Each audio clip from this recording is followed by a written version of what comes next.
Only in America. Only in America. Only in America. Only in America. Only in America. Only in America. Only in America.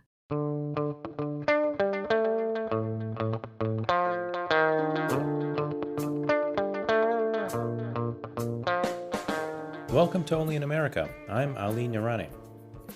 This week, I talk with an ice cream maker who ensures that the milk that goes into their pints is produced more humanely, with better standard for migrant dairy workers. I believe, and I also want to believe, that business can be a force for good, because the people that we have the privilege to serve, they're really the ones that are in control. Mm-hmm. And if we fail to serve those people, which we often call consumers, we're going to lose. They're going to kick us out of their home.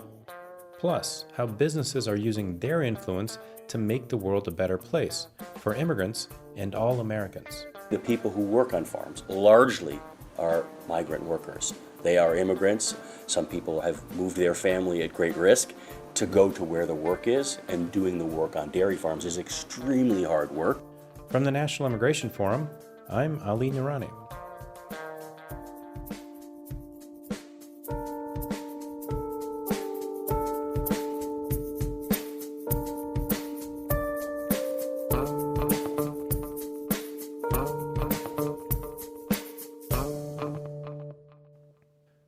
My guest this week is Ben & Jerry's CEO, Matthew McCarthy. He started leading the company in 2018 with a goal to grow their business and their social mission. The company has been vocal in advocating for immigrants and refugees, along with a plethora of other important social issues. Their progressive, nonpartisan social mission seeks to meet human needs and eliminate injustices in communities around the world.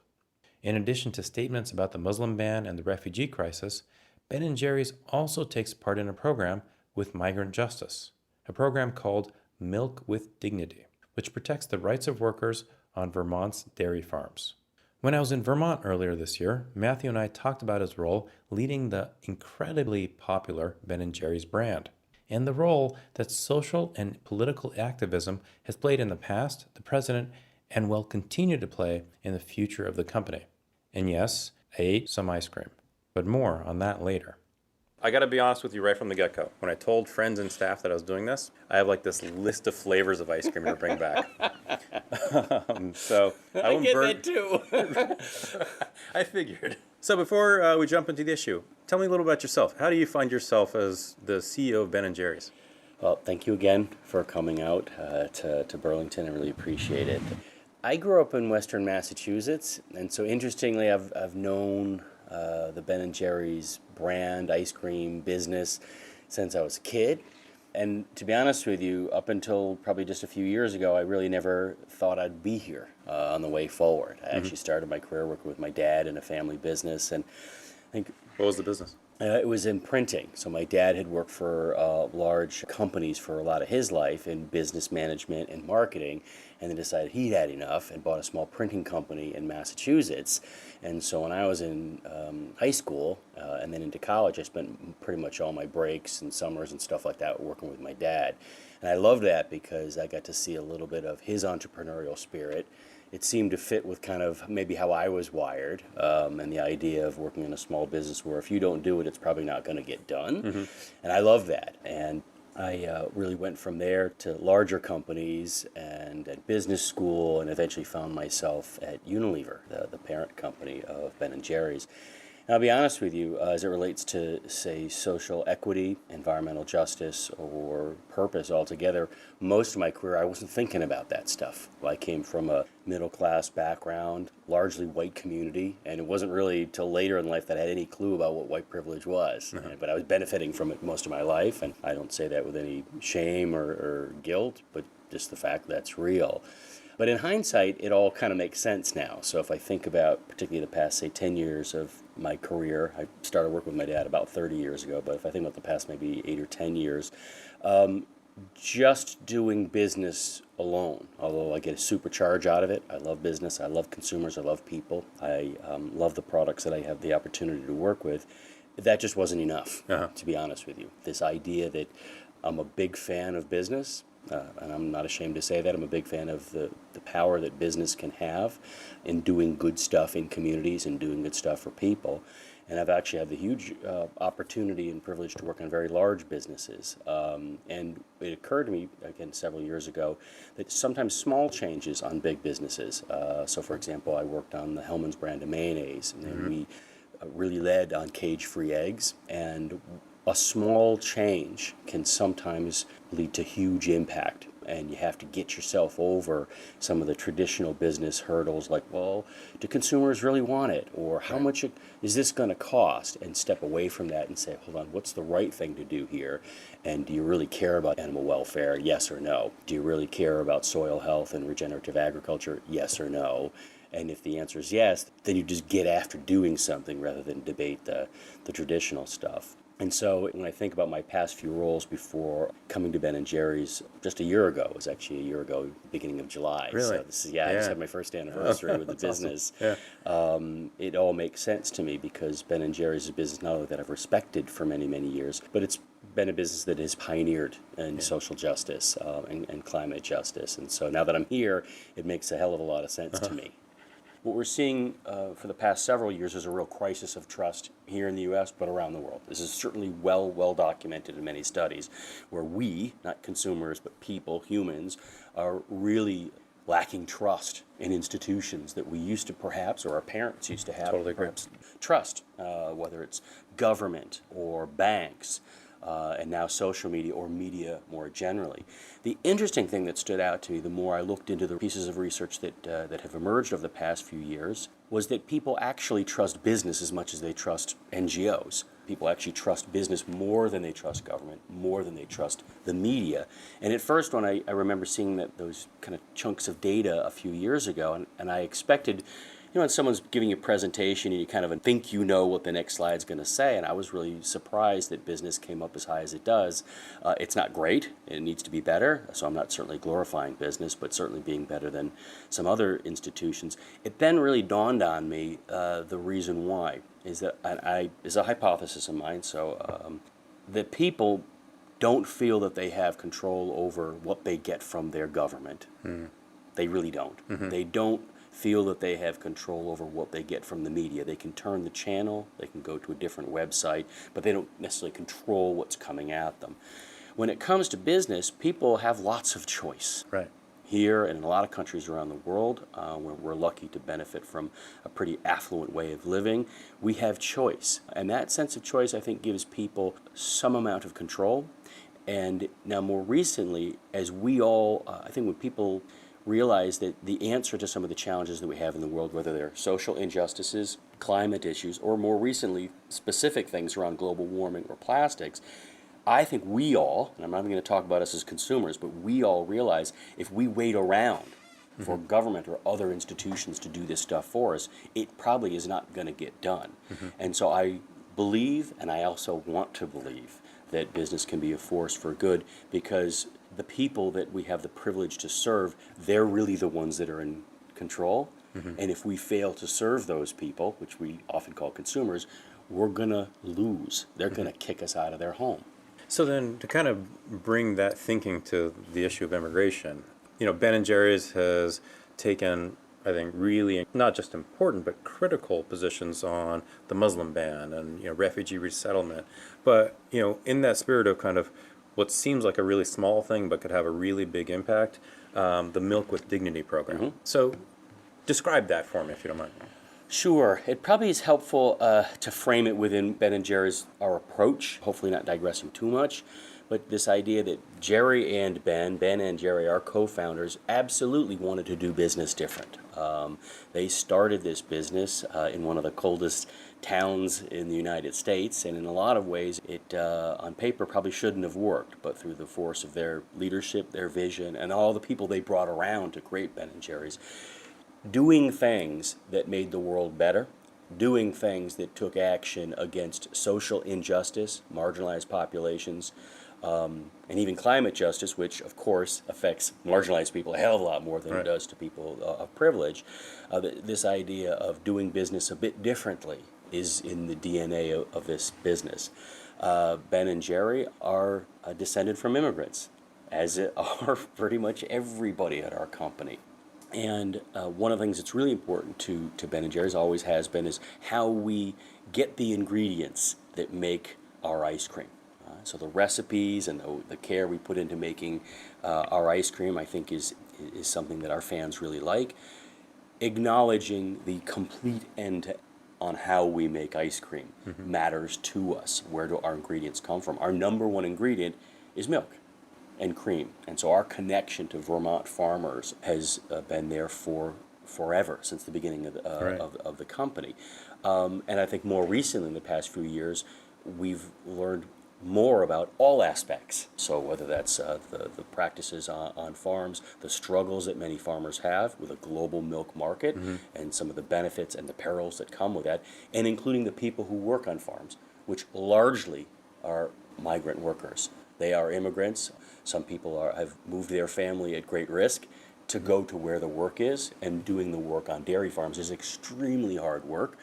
And so I think opening up that aperture, and I don't know that aperture is ever fully open, to be honest with you, because we continue to learn. We're not experts here at Ben & Jerry's in everything. We got a lot to learn. You make a decent ice cream, though, I gotta tell you. I'd say that the ice cream part is something we probably know a lot You can claim about. that one. Yeah, You can claim that that's one. fair. Okay. That's fair. And so there I think is the connection with the people that are helping to produce the milk that we then turn into ice cream that our fans hopefully think is super yummy and that they love. And so actually the opposite, so for example, if all we cared about was the recipes or the way that we make it, without looking at all means of production, would actually be inconsistent, in my point of view, to the values of Ben & Jerry's and to our three-part mission. So it's actually a very natural thing for us to be, I think, thinking about and taking mind and action and responsibility for all aspects, including the people working on our farms, many of them who are migrants. And there's something about the word dignity that I hear more and more these days. I mean, I was on the border earlier this year, and we're meeting with a legal services provider who is helping migrants from Central America apply for asylum. And there's one line that she said that just sticks with me. And she said, people leave Central America with dignity. They don't want to leave, but they leave with dignity. We rob them of their dignity in the U.S. when we treat them like criminals on the border. So when you say like milk with dignity, I just think that's such a powerful frame, because everybody wants dignity. I agree, and I actually, to some of the earlier points that you were making about, I think the human experience, it's not just about laws, it's not just about recognition of rights. These things are certainly very important. Policies, these things are all important, but you could argue that some of the things that we focus on, like laws and policies, are means to an end.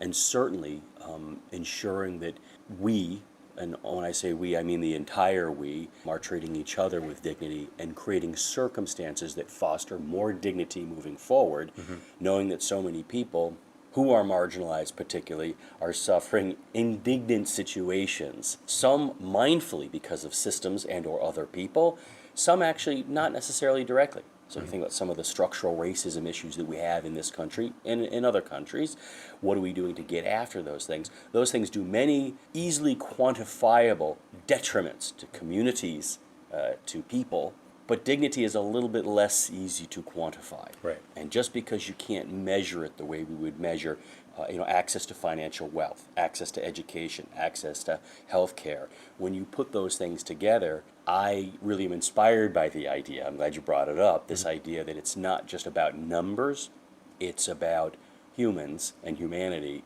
and dignity certainly is a contributor, it's a necessary ingredient, an essential ingredient towards, I think, living well. We do a lot of work with conservative voters across the country, and, they probably love your ice cream, right? But to be able to, over time, tell them the story of where that ice cream originally came from. Who's the first person to kind of pull the first ingredient for that little pint of ice cream? Is such a powerful opportunity, right? How do you do that? I think it is, and frankly, I think we need to continually to do better. We continually strive to do better at Ben & Jerry's. And I really like the idea that we're an aspiring social justice company. We have not arrived, we will never arrive. And so I kind of put that out there because we take our ice cream very seriously, and we take the issues that we believe in very seriously. We don't necessarily take ourselves very seriously because we do believe that having fun, Jerry coined the phrase, if it's not fun, why do it? And actually having that coexist with some pretty tough topics that we try to take action on or partner with other people who are experts, NGOs and others that guide us along that way. But to answer your question, how we do it, partnerships are at the heart of how we do what we do. And we like to be super explicit about that, is that we are not the experts in many of the topics that we choose to move into and to take action on. And so finding partners who tend to be community-based, they tend to be the experts, they tend to be living the challenge, the issue, or connected to folks that are on a day-to-day basis. And a lot of what we do is help direct the energy of our fans towards an issue. Our fans expect us. They don't just like it.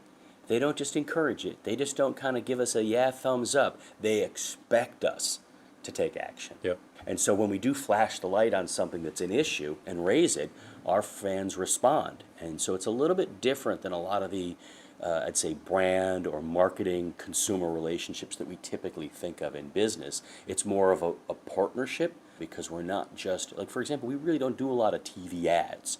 We spend a lot more time on social. So this is a brand that's inherently social. It was social before social media existed.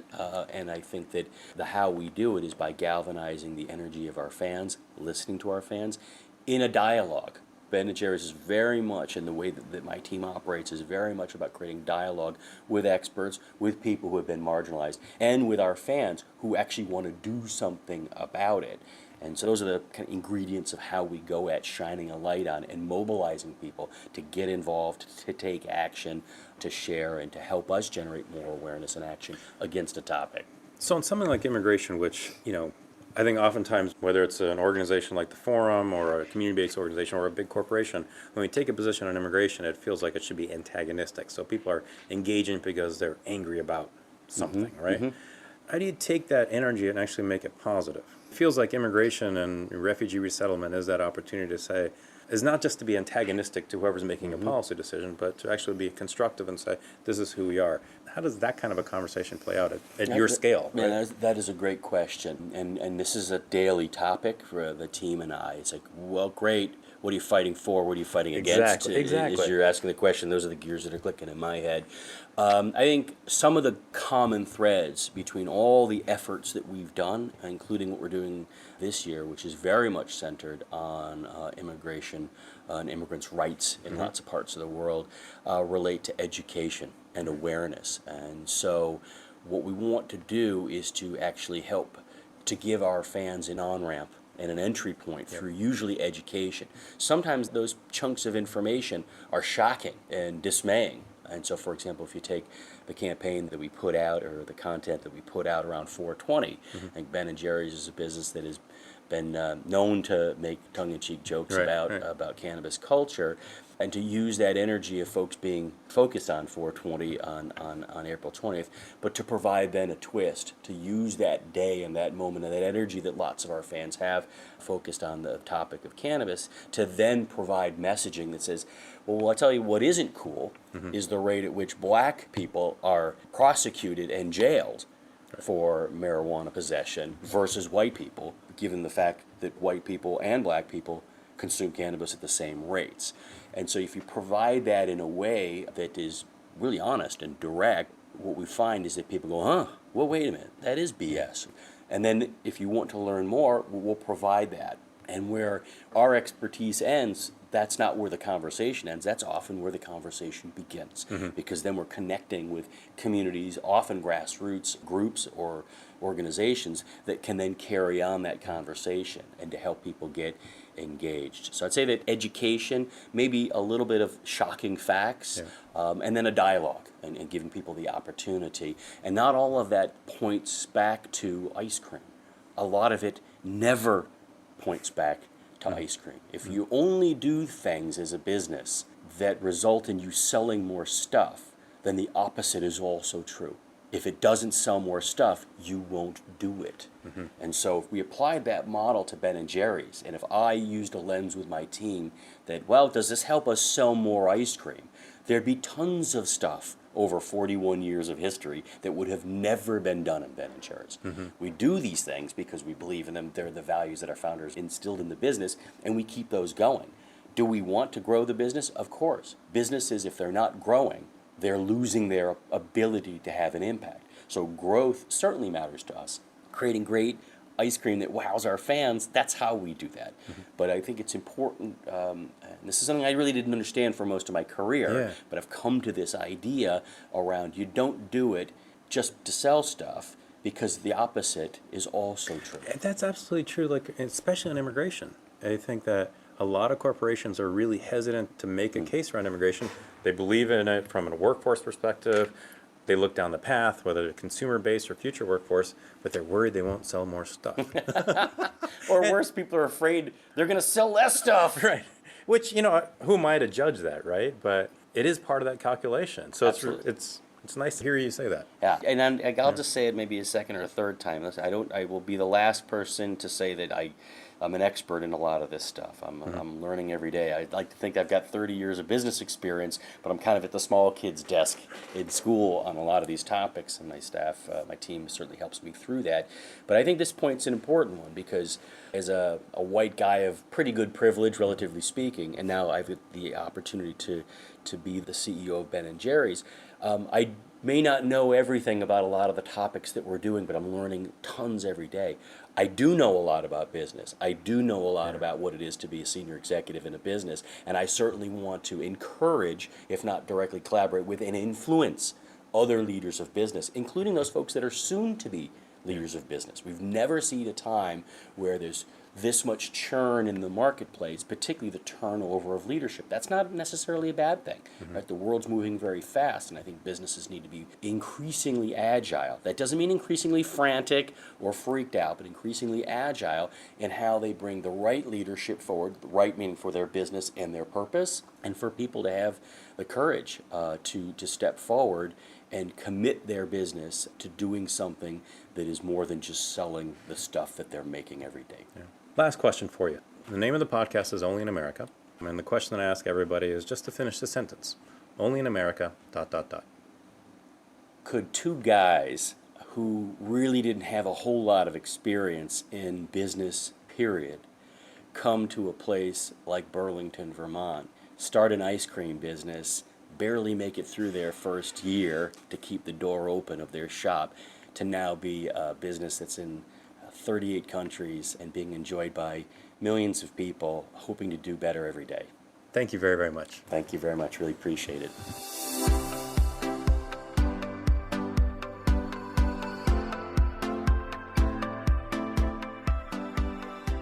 Support for the National Immigration Forum comes from the James Irvine Foundation, expanding opportunity for the people of California, and from the Carnegie Corporation of New York, established in 1911 by Andrew Carnegie to promote the advancement and diffusion of knowledge and understanding.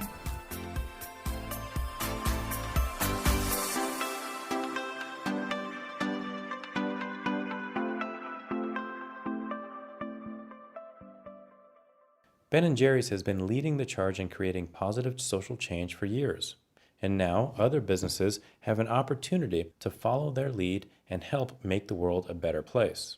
Back in 2017, Jamie Dimon, CEO of JP Morgan Chase, put it this way. I've always looked at anything you do in corporate social responsibility, and I've never had this conflict between shareholders and corporate social responsibility. I look at business kind of very personally. If I have a store in a town, it could be a corner bakery store, you participate in the neighborhood. You help the homeless, you might help the local church or synagogue, a little league team, might give some summer jobs. That's what you do. That is called humanity. I've never been conflicted in that.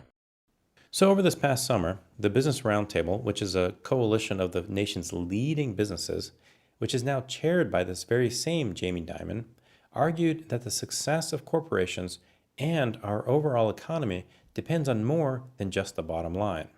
The Roundtable redefined its statement on the purpose of a corporation to say that while each company serves its own corporate purpose, The 181 CEOs who signed the updated statement said that they share a fundamental commitment to all of their stakeholders, not just their shareholders.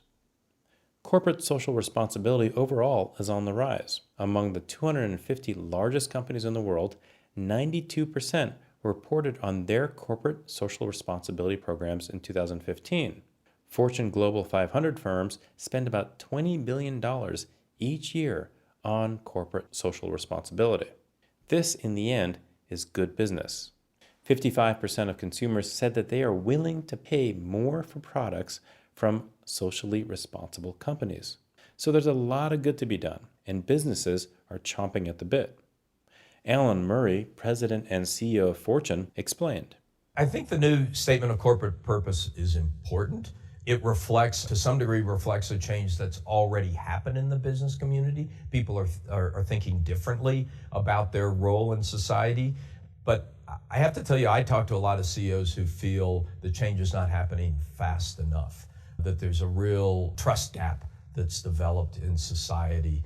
And, we see it in political results, we see it in polling, that there's a feeling that the statement needs to be backed up by action, that business has to make a concerted effort to show it can do a better job of addressing the most pressing needs of society. Now, on the immigration side, foreign-born workers often comprise a huge part of these businesses, from the skilled engineer to the skilled dairy worker. Immigrants and refugees are key to America's economic vitality and future success.